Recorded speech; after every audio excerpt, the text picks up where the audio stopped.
Fermented. Hey yo! Welcome to the wonderful world of HungryHeath. I'm not a classically trained chef. What I am is a self-taught home cook. I have studied under several television chefs. I have a PhD from YouTube University and a black belt in Google Food. I love to cook. The only thing I love more than cooking is my wife, the sensational Shelly Eats Steak, aka the Warden. Together we host what we like to call the Friday Night Feast. This happens every Friday night, 6:30 Central. We'll cook up an entree, maybe pick up little snacks, show you how to do it, then we'll spend the rest of the evening just chewing the fat with all of our friends in the HungryHorde. Hope you can tune in sometime. We'd love to have you over for dinner. Welcome back to the fermentation series. I'm really excited about this. I went to the farmer's market. It's too hot for me to go.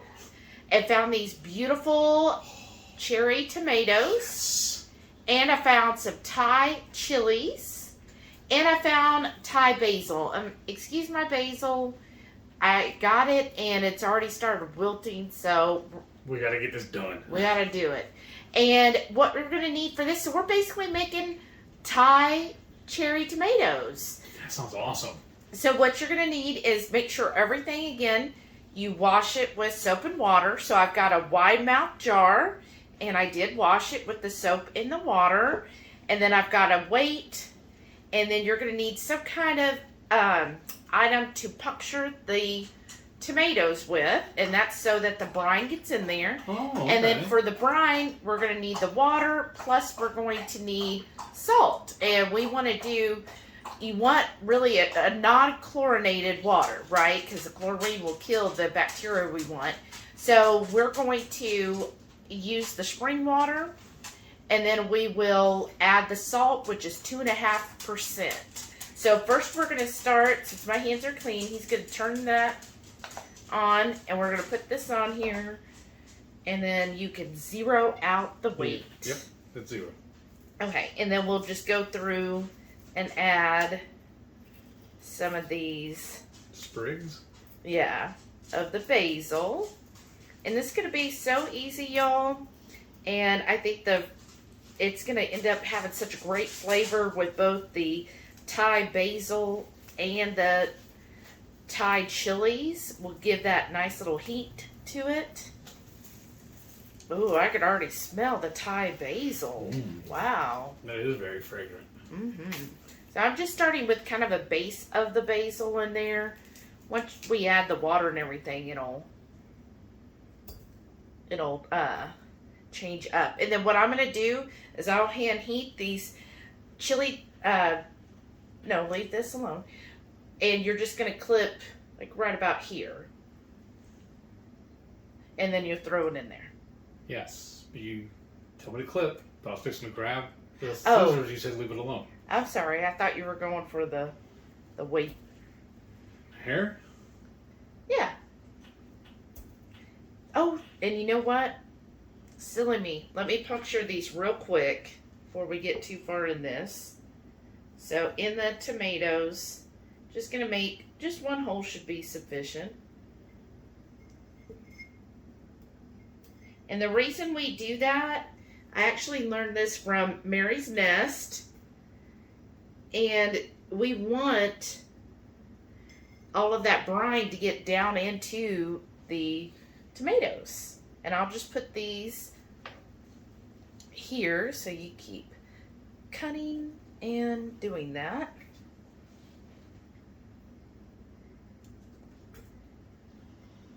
And this is a quart-sized jar. We'll see if we even fill all of it up.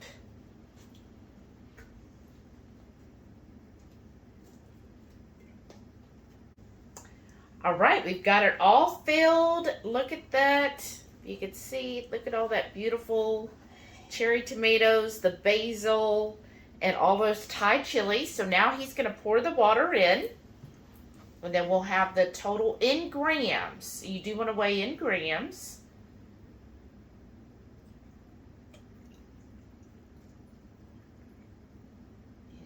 And a little bit more. Just don't want to overfill it. Just a smidge. There you go. All right, so the total comes to 760 grams. So you're going to do 760 times 0.025, and that gets 19. So from here, we're going to then pour in 19 grams of salt. You get 2. Yeah. Yeah, put on the pour. You have it on the opening. You know what I'm talking about? Yeah, I know. Yeah. Put it on the wide open. And we are using Redmond's Real Salt. We are affiliates with them, so we really appreciate it. Next time you need your salt, your seasonings, your toothpaste, your face cleanser, all of that, follow our link to Redmond's. We really appreciate it. You'll save 15%, and then plus you help us. So thank you. Oops. Oh, yeah. Oops. Did a little over there. That was 22. Oops. And then what I'll do is I have a lid, and I'll just kind of shake this in here. Wow. Just kind of shake it up. And so I'll go get the lid so I can do that, and then I'll show you the next step. Okay, I shook it up. Now you could pour it off in another and shake it that way. I just did it all together, y'all. And then make sure, of course, your lid and everything is washed as well. And then you're going to go back through here again with clean washed hands. And you're just going to kind of push everything down there. This is why I like the wide mouth jars. Because I can actually get my hand in there now, y'all. Now some of these Thai chili peppers, I'm going to try to push down further and put the tomatoes on top. Because I'm trying to prevent them from floating.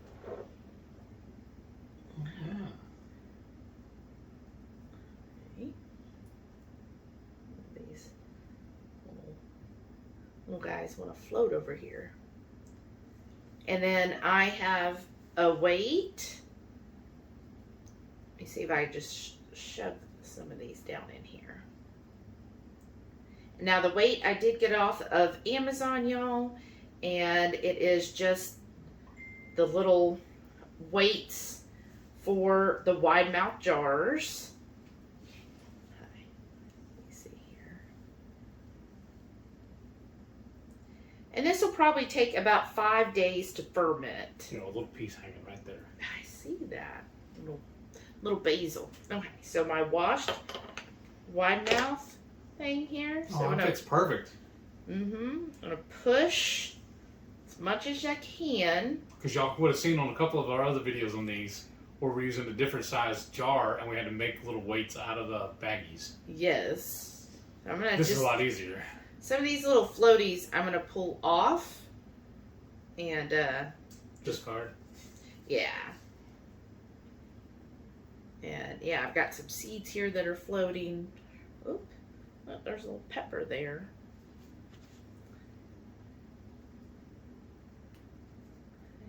And then let me get there's 2 little peppers that are floating. Let me see if I can still use this little guy. Maybe use the other end where it's blunt and not pointed. Yeah, but then the pointed I can. Oh, okay. I stabbed him. Oh, okay. There I just we thought go. maybe like stick to it and not want to come back. Oh, right. Okay. Just pushing down. I should be fine because the liquid is way past all of these, but I guess I'm a little cautious when it comes to this stuff. She's not OCD at all. No, not at all.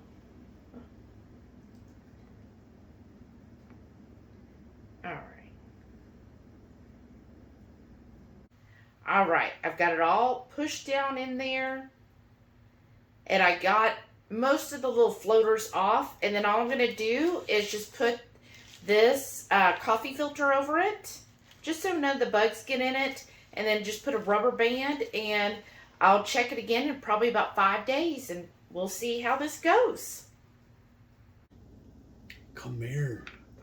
This is probably one of your favorites because you have eaten almost this whole jar. I love tomatoes, y'all. Growing up, my dad hated tomatoes, but he grew cherry tomatoes in the backyard, and he grew them specifically for me and my brother. Now, this is the Thai version we did, so it had Thai chilies to add a little spice, and Thai basil. Now, one thing I would do differently, just my opinion, is I do a little less of the Thai basil. Mm-hmm. Probably half as much.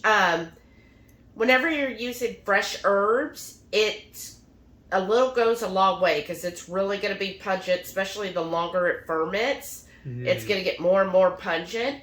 So I feel like because the tomatoes are pretty neutral flavor-wise, so I feel like the Thai basil kind of overtook everything. Well, I think it's really good. But yeah, let's try it.